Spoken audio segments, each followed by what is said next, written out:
এটা হলো American university এর ইমারত, এটা একাডেমিক সিটিতে। তো মূলত যে বিষয়ে ভিডিওটা করা, বাংলাদেশে বলা হয় না যে জনগণ থেকে নেতা বেশি, তার জন্য এই যে একটা যাত্রী ছাউনি। আমি এখানে আমার ডিউটির জন্য আসতেছি প্রায় 1 মাস যাবৎ। তো এই যাত্রী ছাউনিটার কাজ চলতেছে প্রায় 4 থেকে 5 দিন হবে, অলমোস্ট শেষ, প্রায় 80% মতন শেষ। আর এখানে আর একটা যাত্রী ছাউনি আছে যেটা শেষ হয়ে গেছে অলরেডি,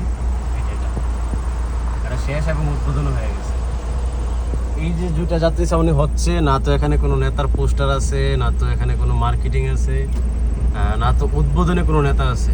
এবং যাত্রী ছাউনিটা খুবই অত্যাধুনিক, এই যে উপরে সোলার লাগানো, খুবই অত্যাধুনিক একটা যাত্রী ছাউনি।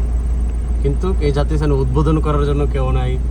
হ্যাঁ, জাস্ট কনস্ট্রাকশনের লোকরা আসলো, বানায় চলে গেল, হ্যাঁ, এবং সামনের থেকে জাস্ট ওয়ার্নিং ট্যাপটা সরাই দিল, যাত্রী সাধারণ সেটা ইউজ করা শুরু